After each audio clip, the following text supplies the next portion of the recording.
Barakatuh. Alhamdulillah wassalatu wassalam ala rasulillahi sallallahu alaihi wasallam. Dear viewer of Salam TV, we welcome you to today's show, the Alhidaayah show that comes to you every Monday, 3 o'clock to 4, where we look at Islam and science. My name is Muhammad Nosekalala. Today is the 11th of Hajj 1445, corresponding to the 17th of June 2024. I want to thank you for all that you have done in the days that have preceded, especially fasting the day of Arafah, the supplications you made, those that sacrificed yesterday. We pray that Allah subhanahu wa ta'ala continues blessing you and enlarges your provision, because sacrificing has a lot of benefit to you and the communities around. We pray that Allah subhanahu wa ta'ala heals the sick amongst us, those that are grieving. Pray that Allah comforts you. Those that are facing tribulations, pray that Allah subhanahu wa ta'ala also enables you to come out of them. In this show, we look at things, science, those that are dominating people's discussions, things that impact us as Muslims, and we are always joined by a guest who is a face that is now common to us, Mr. Sekalema Hamza, a lecturer at the Islamic University in Uganda. I'm going to request him to say salam, and then we see how to start off the show. Our dear viewers, assalamu alaikum wa rahmatullahi wa barakatuh. Wa alaikum salam wa rahmatullahi wa barakatuh. So viewer, we are looking at matters science. Today we want to look at, we have been looking at a series of technologies that are controversial in nature, but as a Muslim, you try to appreciate and understand, try to appreciate the pros and cons of this. And then, before you engage in them or use them, you have a clear appreciation of the Islamic position on them and what you're supposed to do in the circumstances. So today we want to look at something that is a discussion among the elites, among common folk, and that is the birth control technologies. Birth control technologies, of course, we know that Islam, by principle, tells us that Allah subhanahu wa ta'ala created us and is the one that provides for us. Wallahu khalaqakum, it is Allah who created you, wa razaqakum, and it is Him that provides for you. So birth control, the argument or discussion is, does it have a position in Islam? Is it, are there justifiable cases where it can be practiced? And by the way, what is birth control? If we were to use the Islamic technical definition of birth control, all those are things that we want to clearly appreciate today in today's episode of the show. I will invite our guest, inshallah, to start us off on birth control. When we were growing up, there was something to do with family planning, birth control. I don't know that you're going to help us, first of all, separate the two terminologies, or you have them together. Inshallah. Naam, alhamdulillah, wa salatu wa salam ala rasulillahi sallallahu alaihi wasallam.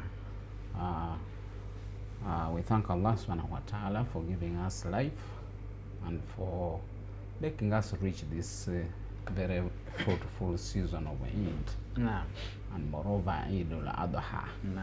The Eid al-Adha is a very important Eid because it essentially focuses on the faith of the family, the family of Ibrahim alayhi salatu wasalam, and shows us how a whole family can stand up to one of the greatest challenges and live through it. No. So that's why the Islamic system chose that example and uses it as an illustration of faith within the ceremonies of Hajj. No. Hajj is described as Arafah. Essentially, for as long as a person has gone into the Arafah valley, that is what is called a Hajj. But there are other ceremonies that are attached to that event for purposes of reminding us of the sacrifices and the sincerity of Ibrahim alayhi salatu wasalam and his progeny and the wife and the others. Now, today we are looking at this issue of technology that is designed for purposes of controlling birth. And interestingly, it is applied mainly within the human race.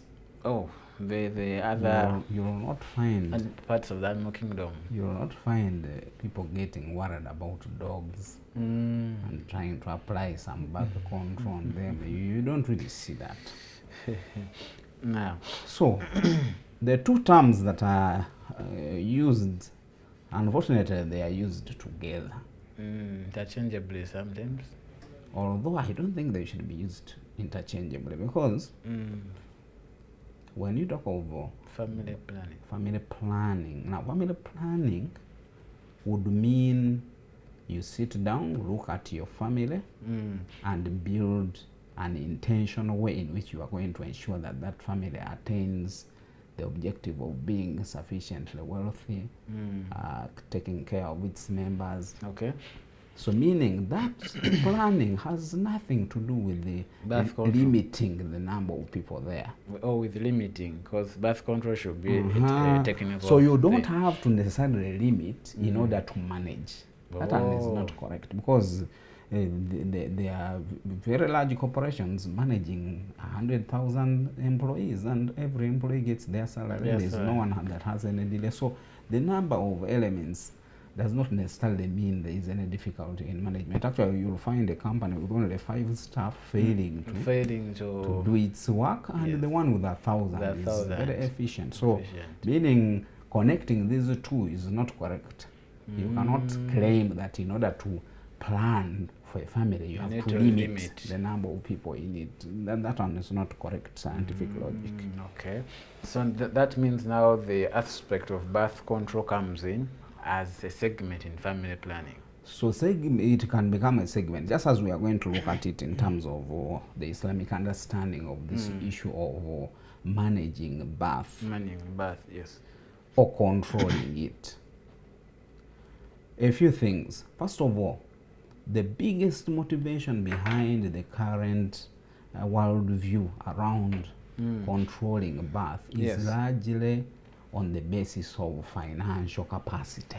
There's nothing else they put across. Socio-economic welfare. They even put out some queer allegations that African countries are overpopulated. You imagine that kind of unserious assertion. Because for me, I had my studies in Bangladesh. Yes. Bangladesh is an Asian country. It has a landmass half of Uganda. Meaning, get Uganda, cut into half, you get Bangladesh. Now, on top of that, it is within the Ganges Delta, meaning that big river from the way it enters the ocean, a big part of that river's delta is where Bangladesh is. Meaning, already the river has chewed a good part of that half of Uganda. But by the time we left, there were 180 million people there in that half of Uganda that is having a lot of river-occupied plains. But does it qualify to be a middle-income state? That's the whole idea. These allegations of mathematics, middle income, what, those things, they don't really have a lot of meaning. Because, for example, the US is considered a rich country, but you'll go and find cities with entire sections occupied by homeless people. You may find actually the number of homeless in that country is greater than the number in what appears to be a poorer country like Uganda. So using just mathematics to define people's lives may not reflect very well. So what we are saying, that country there has 180 million, and that was around 2009, meaning now they could be even 250 million people living in that half of Uganda, and a big part is occupied by. But Bangladesh is one of the biggest exporters of textiles and a lot of things. They have a very vibrant economy, meaning that number has not prevented them from dominating one of the global sector, because if you are dominating the clothing industry, you are talking of an essential in human life. You are not just talking of technology that people can even abandon. Clothing, they are the biggest suppliers. No wonder most of their higher institutions are into vocational. Yes, and actually for the Asians, that's the whole idea. Look at what can you do. What can you do? Because what you will do is what you can sell. I see. You can't sell your theory. No one is interested in your theory. You only have to essentially produce something, produce it well, to the level that it can be sold in another environment. So if that half of Uganda is not yet overpopulated, because when I was there, you would travel from a city like Dhaka and go to a coastal city like Chittagong, and all along you'll find very large blocks where you can't even see a single person. So if even that level of population, you still see very large blocks of land. Uganda also is claimed to be overpopulated, but there are areas where Uganda. How can Uganda be overpopulated? When there are areas where you completely... In order to overpopulate Uganda, you would need like 1 billion people living in this Kampala. And moreover, even if you fit 1 billion people in Uganda, you will still find stretches of unoccupied land. Because Allah subhanahu wa ta'ala has created the earth and he has spread it out. So meaning, birth control, then the allegation that we are overpopulated, we therefore need to fight our numbers, is totally incorrect. On the contrary, countries are using their large populations to provide market so that their industrial sectors can grow.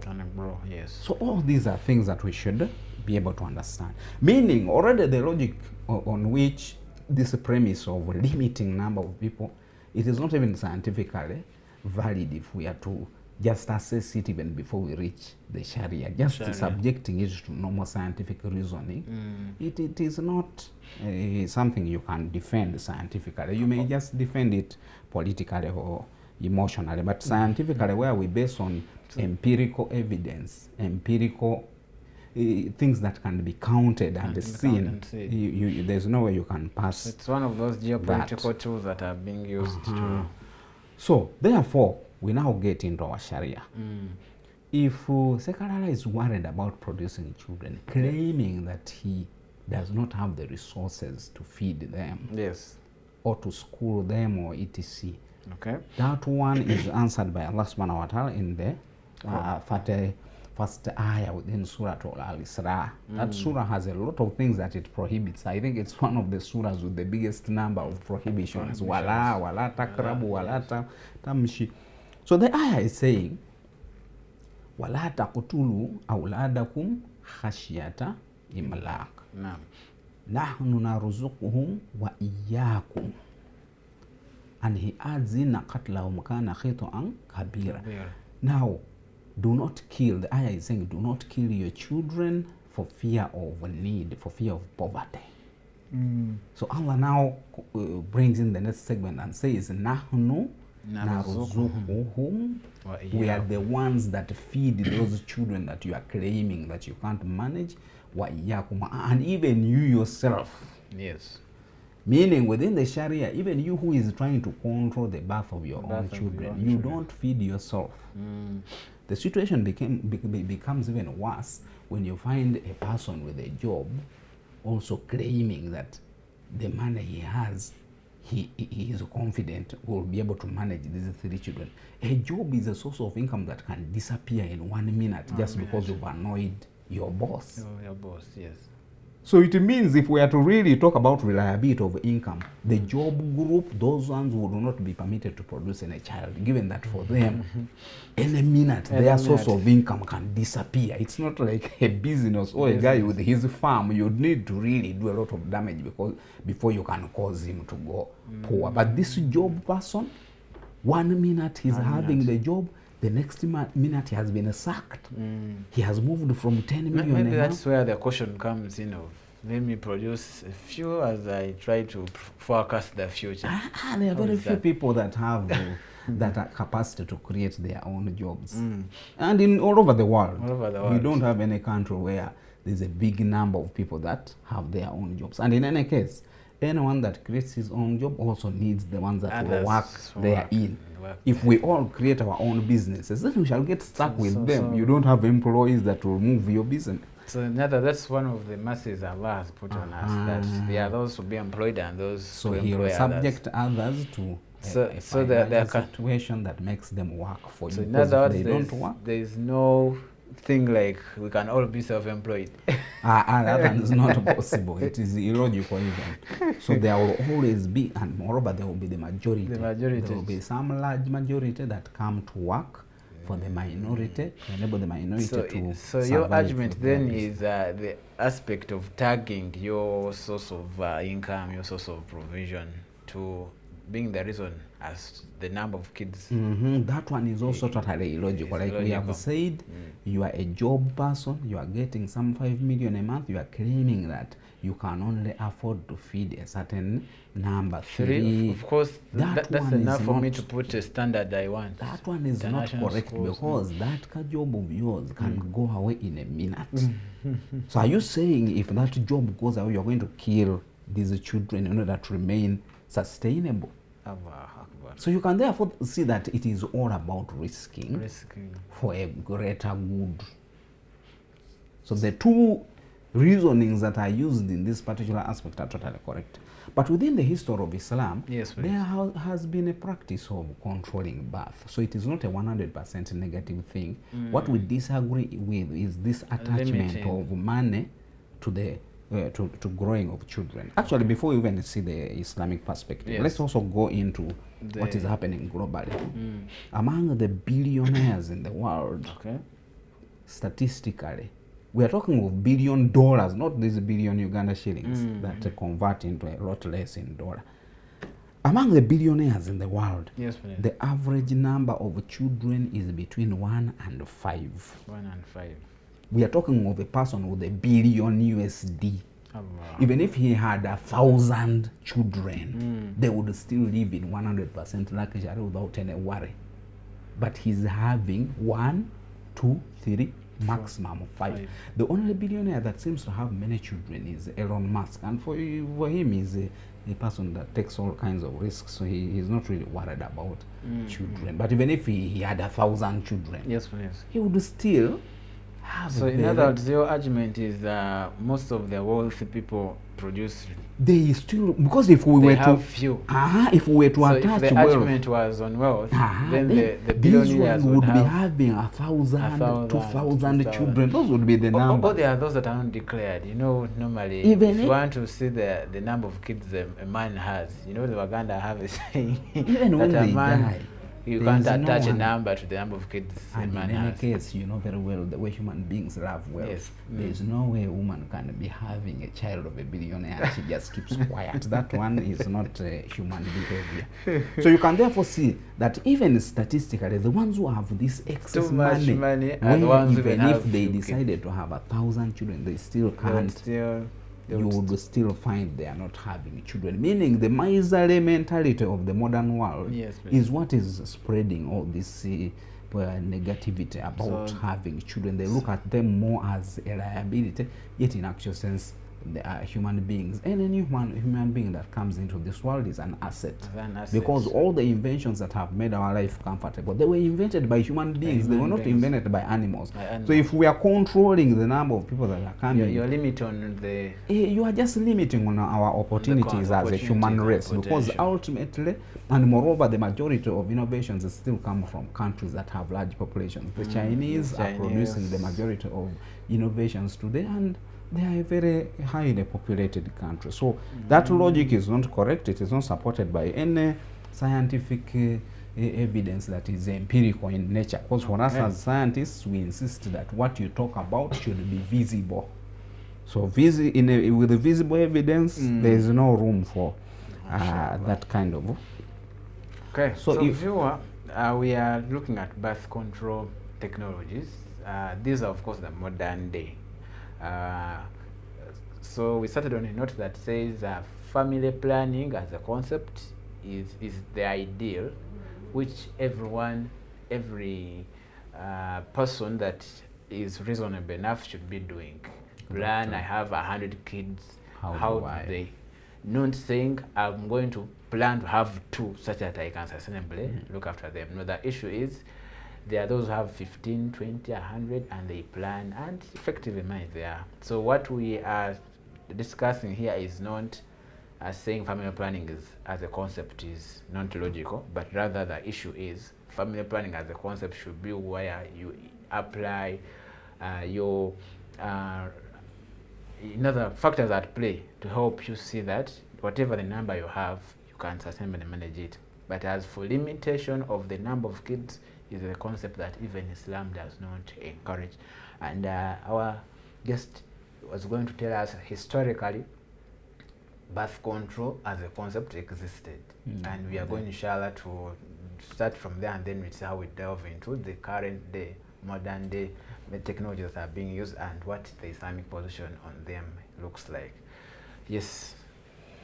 Okay. So, within the period of the Prophet, Sallallahu a companion came to him. Yeah. And the companion was seeking for advice. So this companion was saying, I have a slave girl with whom I have regular contact. Yes, please. Now remember that the Sharia, once a person is a slave, they are owned by the owner, so they can't even have relations with them without necessarily need for nikah or etc., because the other one is regarded as property. Their property, yes. So he didn't want, because within the Sharia, once that slave girl becomes pregnant, now you have to release.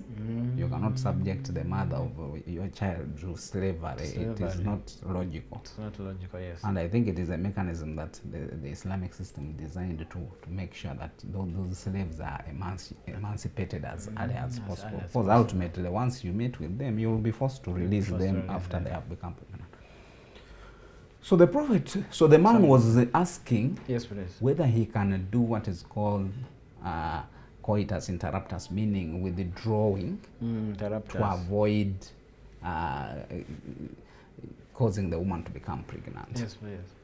So the Prophet told him, now, you can try, but you will not be able to stop the pregnancy if Allah has already decreed it. Meaning the Prophet didn't say, no, don't do it. Yes. But he still told him, you are not going to succeed, because the one who determines who comes here and who goes is Allah. So a few weeks later, the man came back and said, you said the truth, now the woman is pregnant. So meaning, the Prophet didn't expressly prohibit it, because he didn't even see any need to directly prohibit it. He was sure there is no human being that can stop what Allah has already decreed. But you should know that within the Sharia, you have that principle that wa'ala niyatukum turzaqun. Yes. So a person may say, but if you are saying this human being can't stop the incoming of another human being, so why are you blaming the ones who are swallowing all these various things? It means they would not be able to stop. If your intention is to do that, Allah subhanahu wa ta'ala can leave you with your intention, and He puts the population in another place, leaving you to get stuck with the problems of very low population. So meaning there was a clearly endorsed trial at reducing birth.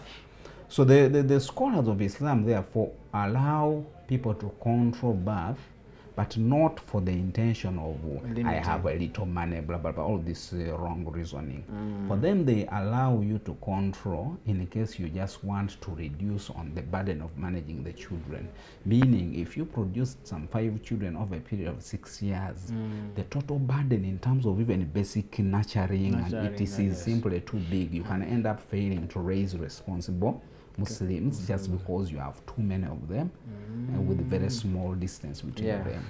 And that's why you are encouraged that as a woman you should breastfeed fully for 2 years. So Allah subhanahu wa ta'ala yurdina awladahunna hawlaini kamilaini liman arada ayutimma rada'a, meaning if you want to fulfill the objective of spacing, the spacing part, we are going to reach it. Yes. You want to give this child full attention and to nurture it and to build its body properly. 2 years.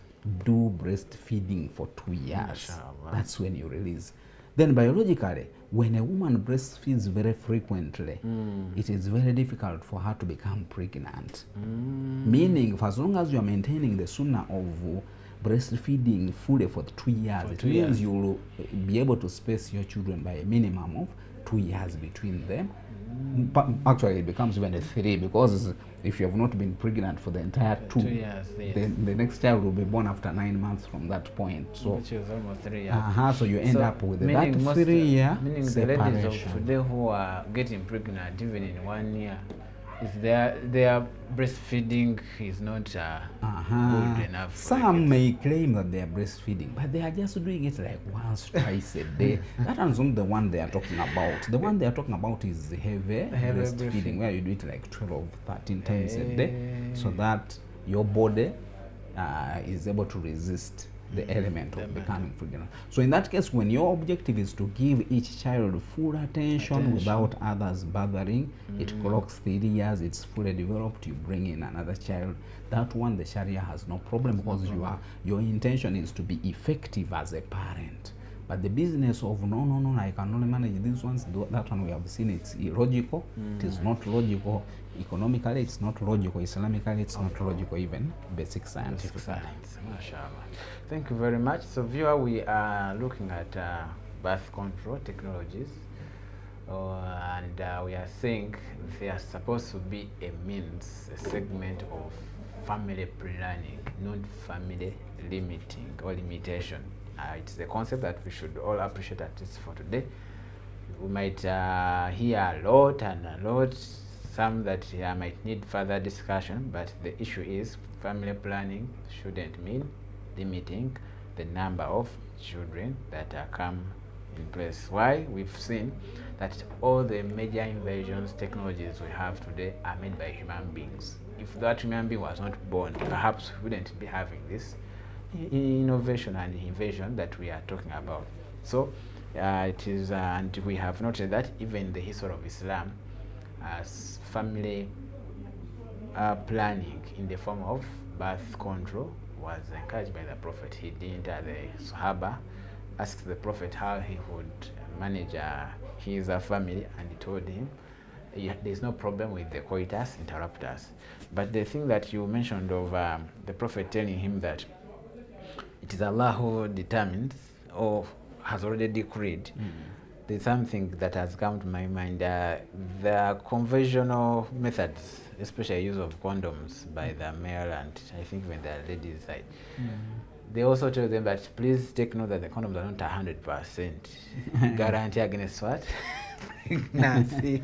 So it means it reinforces the fact that it is Allah. If Allah had determined that this engagement will come out with a child, then even if you use that protection, when Allah has decreed, it so happens many times the case. As we are going into the last minutes of the show, I think you're going to share with us some of the technologies and the Islamic position, maybe as a general principle, and we see how to wind up the discussion. Okay, so we now look at the technologies. Yes, please. Essentially, the most common one is the pill. The pill, yes. The pill is a chemical capsule that this woman essentially takes, and the purpose of the pill is to disrupt the woman's cycle. Of ovulation. Because if the woman does not do proper ovulation, then the chances of pregnancy are reduced. But because the pill essentially works with the chemical system within the woman's body, it requires 100% discipline. You don't talk of I forgot to swallow it, I swallowed it late, those kinds of things. The pill will lose its effectiveness to just 60% in case you. So that is the pill. Simply swallow one every day, or whichever durations they are given, and its job is simply interfere with the way the ovulation occurs. Either in some cases it totally prohibits the element of menstrual blood coming out, and the entire business is closed. So we could agree that since the Prophet permitted coitus interruptus, this is just one way of trying to avoid becoming pregnant. But remember, we have repeated over and over again that the Sharia has what we call the maqasid, and among the very important one, the objectives of the Sharia is the protection of life. Now, this pill here, is it really not having any negative impact on the part of this lady that is taking it? Because the So other withdrawal one, we don't see any physical problems with it. Maybe they would claim that the seminal or the reproductive cells from the man that are not fertilized, let me say in that case, or that do not go and fertilize the lady's ovum. They are claiming they are wasted. Isn't that also part of it is not a it is not a physical injury to the two parties. So that's one, there's no problem. Prophet also permitted. But once we have this thing that is interrupting the chemical structures in the woman's body, you don't really fully understand the body that you are distorting the chemical structure of. Because Mzee Sekarara, if we are to look at a person that produces a good amount of blood on a monthly basis, yes, and then you just come and stop that blood. Because by the time the body is able to accommodate that flow every month, it means it has a certain protocol that it uses to replace all that blood that has gone out. Now, for you are saying no blood goes out.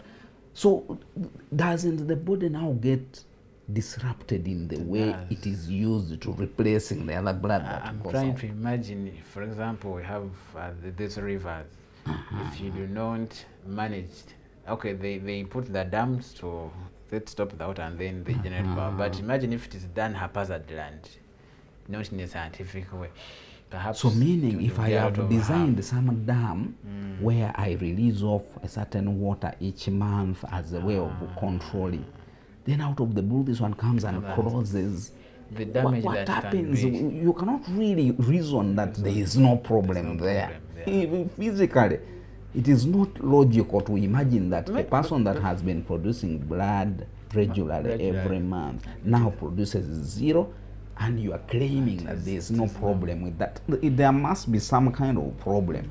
You may allege that there is no evidence, because what happens with the scientists, unfortunately, for them, once they don't see something, they claim that it is not there. That kind of reasoning is also not correct. Because you look for it, you're not seeing it, does not mean it's not there. Because we are just using just normal logic. Something has been flowing regularly for 20 years. Now we have blocked it. Nothing flows out. There is no, you can say that there is nothing that happens. I think that's where you hear of cases of where correct. the lady after 15-10 years she wants to conceive and then they tell my dear, your egg count is done. You are distorting things. So there are other effects, particularly for pills, because they are the most common ones that are used. One, the blood may begin to come out irregularly during the month, because remember, we expect that blood under normal circumstances to be flowing on a monthly basis. That's why they even call it a monthly period. So once we see the small spots coming out somewhere in the middle of the month, then it becomes an anomaly, and that is something that they are talking of here as and this is scientifically observed. We are not talking of allegations from some conspiracy theory sites. No, we are talking of Medical News Today, which is a respected magazine. So among the problems, you may find blood coming out in a disorganized way during the month before the end of the period.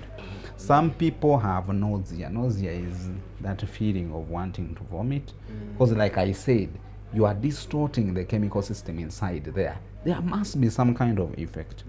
Then the other thing they talk of is breast tenderness. I think the breasts, because the breasts are also connected to the chemical system. Once you disrupt the other one, you will definitely have some problem. They talk of breast tenderness. Some have headaches and migraine. Migraine, I think, is some kind of very high form of headache. So some do get this. All of these are the effects that we are talking about. Once you disrupt a certain chemical system, there will be repercussions. They may not occur to everyone, but they will occur to some people. Some get very large weight gain. They will get weight gain. I was going to that. I see some of the ladies today, they bulge. Yeah, because they don't have, essentially stopping. They're not married, but they are bulging. So meaning that disruption, we are leaving all this blood inside, the regular shedding has its own control of weight, and we find that fluid retention occurs, and you find there's a challenge. There's a challenge. There is mood changes. Mood changes, yes. Once you tamper with the chemical system, you will definitely tamper with the other systems that rely on it. So a person now ends up with a very queer moods, and it becomes a problem.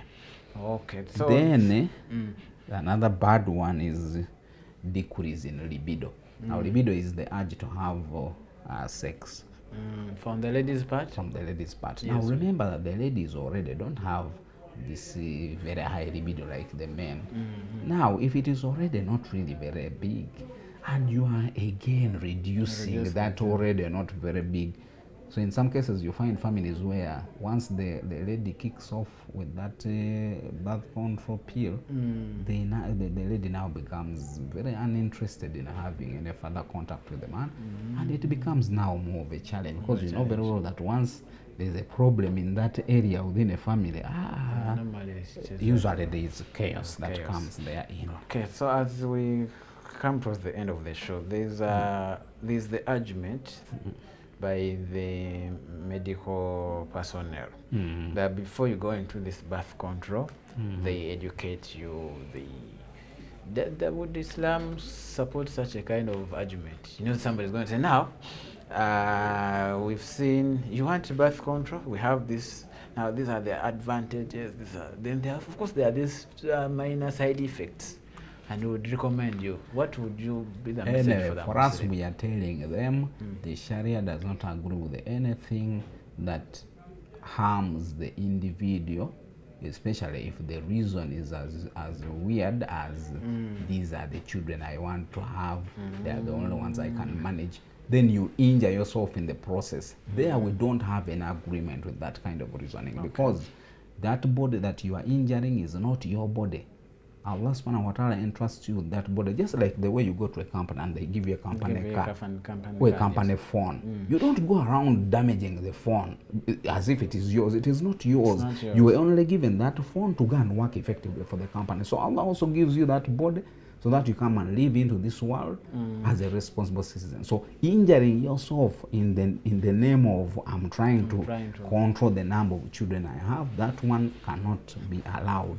So the only permissible methods, of course there are other methods like the IUD, they put a device within the uterus so that it can be able to prohibit this business or I think the egg time may not allow us to. So there are others that we may not go into, but the formula we are putting across is the only methods permissible are those that don't cause any harm to your body. There you can try. But remember, we have said the Prophet warned the Sahabi, you will not succeed in preventing Allah creating his human beings if he wants. So he left him, but still he didn't succeed.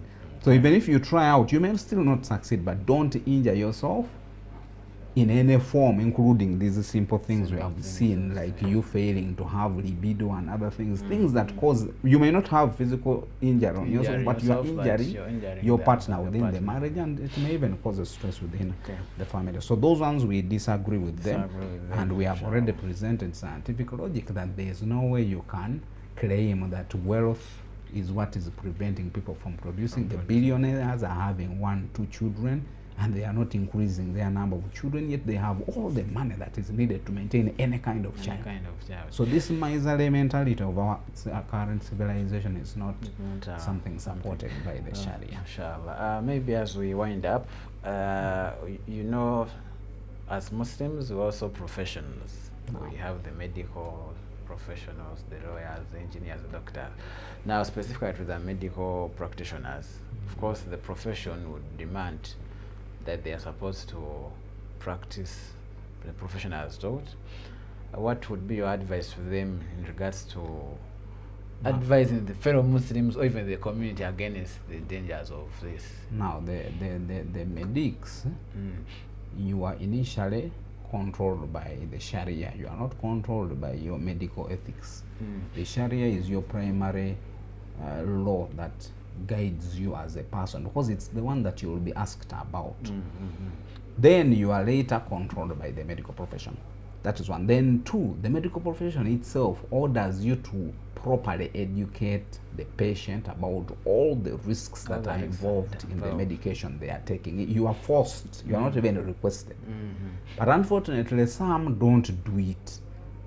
Instead of properly educating and warning this person in good detail, you don't just do what is called kusiga kazigo. You make the thing appear as if it's not a major problem. It is okay. You explain the dangers that are involved in these things, so that because normally even ask somebody to sign on a consent form, in but case a person really takes up the knowledge method, let them do it on their own 100%, but not because you have encouraged them to do something that is harmful. That is something very important that they need to be aware of. And controlling our populations is not something that is beneficial to us in any direction. All the countries that developed, there is none with a small population. You just show me one. Apart from, in fact, there's the per capita population. You go to a country like Switzerland, it may appear to be having a small population, but if you look at the tiny area, compared to the number of people that are there, they are heavily populated. So you will not find any country anywhere that ever grew economically, and they are having this very sparse population that we have here. Because if I'm to give you just a simple example, in case you are flying Kabalagala in a town with 1 million people, you can't fail to get 1,000 customers daily, because the town has 1 million people. But if you are living in a town with just 200 people, you can't get more than 20 people as clients that day. So meaning these struggles that we are doing, trying to limit our numbers, they don't have any foundation anywhere, be it in economics, or it is that reasoning that the person has 1,000 shillings so he can feed 2 children. It is all not supported by any scientific logic whatsoever. Alhamdulillah, mashallah. We thank Allah subhanahu wa ta'ala for enabling us to share some insights. I want to thank our guest for making time to always come and share with us. Our role is to provide the different facets of an issue and try to appreciate it.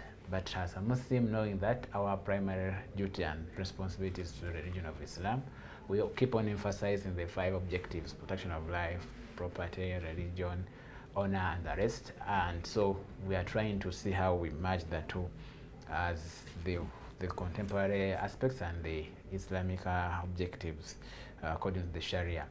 But remember, at the end of it all, it is you to decide. Allah gave us the free will. When you get information, there's no compulsion. Understand and then pray to Allah. If you see things don't add up, pray to Allah to make you appreciate them better, such that you make decisions that are going to be beneficial to you in your religion of Islam. Remember, this show comes to you every Monday. It can be watched as a repeat on the Salam TV YouTube page. You go to YouTube, type Salam, view, like, and share with your colleagues, such as they also get to appreciate the information. Otherwise, we continue appreciating your being a wonderful audience and viewership. We pray that Allah subhanahu wa ta'ala makes us better and better by the day that passes.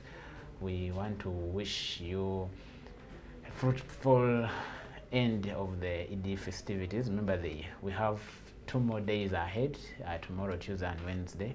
Those that haven't slaughtered, kindly do so. Those that haven't done something that impacts the community, please endeavor to do so, because at the end of it all, it is the impact you create communities that matters. You might gain individually with the resources and wealth, but Allah loves that you do greater benefit to the rest of humanity. I've been your host, Muhammad Sekalala. We meet next time, inshallah. Assalamu alaikum wa rahmatullahi. Eno ye Salam TV.